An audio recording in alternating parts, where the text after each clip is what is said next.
Magandang araw! Ako nga pala si Teacher Ai, ang inyong tagapagkwento. Ang kwento natin ngayong araw na ito ay pinamagatang Ang Pulang Sapatos na isinulat ni Ginang Arlen D. Bagtasos ng Duhali District, Davao del Norte. Ito ay kwento ng isang batang babaeng may gininto ang puso. Tara! Samahan natin siya at ang kanyang mahiwagang pulang sapatos! Sa isang lugar sa barangay ng Santiago, may isang batang babaeng nakatira na ang pangalan ay Anika. Si Anika ay ulilan na ng lubusan. Namatay ang kanyang ama sa malubhang sakit. Ang kanyang ina naman ay pumanaw dahil sa aksidente noong 3 taong gulang pa lamang siya. Kinupkup siya ng kanyang tiyahin na si Amanda. Naubod naman ang sama ang ugali. May nag-iisang anak ang kanyang tiyahin. Ito ay ang kanyang pinsang si Benita. Masama rin ang ugali ng kanyang pinsan na ito. Palaging pinapagalitan at binamagtrato si Anika ng kanyang tiyahin at pinsan, lalo na kapag hindi nasusunod ang kanilang mga utos. Itinuturing siyang katulong sa kanilang bahay. Siya ang gumagawa ng lahat ng mga gawain, kaya hindi siya nakapag-aral. Sa kabila ng pagmamaltrato ng kanyang tiyahin at pinsan, siya pa rin ay nananatiling mabait. Sa murang edad na 6 na taong gulang, ay marunong na siyang maghanap buhay. Nagtitinda siya ng piniritong saging kapag tapos na siya sa kanyang mga gawaing bahay. Ang kinita sa pagtitinda ay agad namang kinukuha ng kanyang tiyahin. Isang araw, habang naglalakad si Anika sa palengke, may nakita siyang matandang babae. Hirap na hirap ito sa paglalakad. Napaupo ang matanda sa tabi ng daan. Nilapitan ni Anika ang matandang babae. "Lola, napano po kayo?" Hindi agad nakasagot ang matanda sa tanong ni Anika. "Okay lang po ba kayo?" Tanong niya ulit sa matanda. Ineng, pwede ba akong makahingi ng isang pirasong saging mula sa iyong paninda? Samon ng matanda na may halong pagmamakaawa. Hindi pa kasi ako nakakain simula pa kahapon.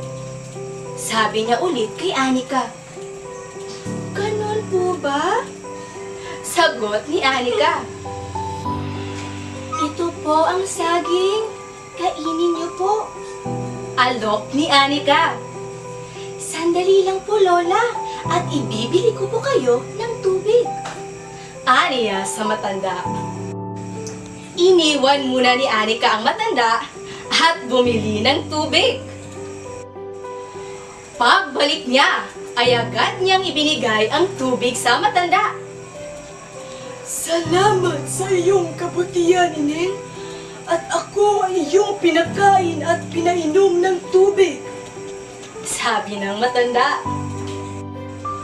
"Wala pong anuman, Lola." Sagot ni Anika nang nakangiti sa matanda. Anong pangalan mo, Ineng? Tanong ng matanda. "Ako po si Anika." Tugon niya. Pasensya ka na, Ineng, kung wala akong maibabayad sa iyo. Ang tanging maibibigay ko lang sa iyo ay itong pulang sapatos. Sabay abot niya kay Anika. Inabot ng matanda kay Anika ang napakakintab na pulang sapatos. "Huwag na po kayong mag-abala, Lola. Maliit lang po na halaga ang naibigay ko sa inyo." Tanggi ni Anika sa matanda. Tanggapin mo itong pulang sapatos, Ineng. ay nakalaan para sa iyo. Tanging mga mabubuting bata lamang ang pwedeng magmay-ari nito. Sabi ng matanda.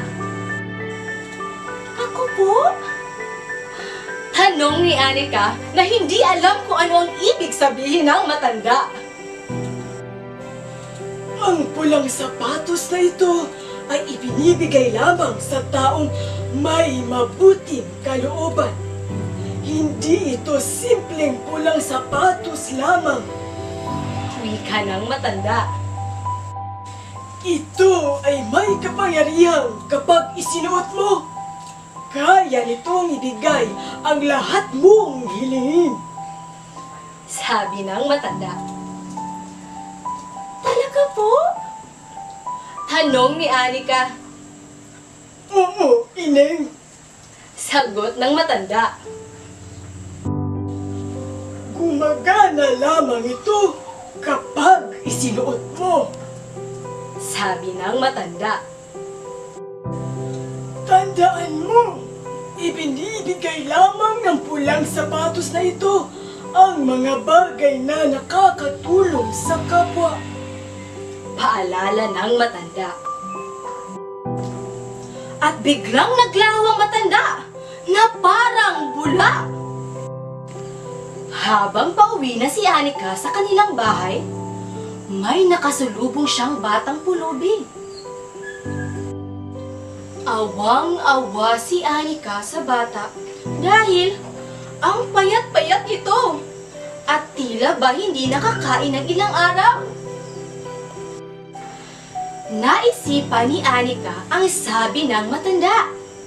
Kanyang isinuot ang pulang sapatos. Hiniling dito na sana'y bigyan siya ng pagkain. At ito ay nagkatotoo. Pagdating niya sa bahay, nabalitaan ng kanyang tiyahin at pinsan ang pagtulong niya sa matanda at sa batang pulubi.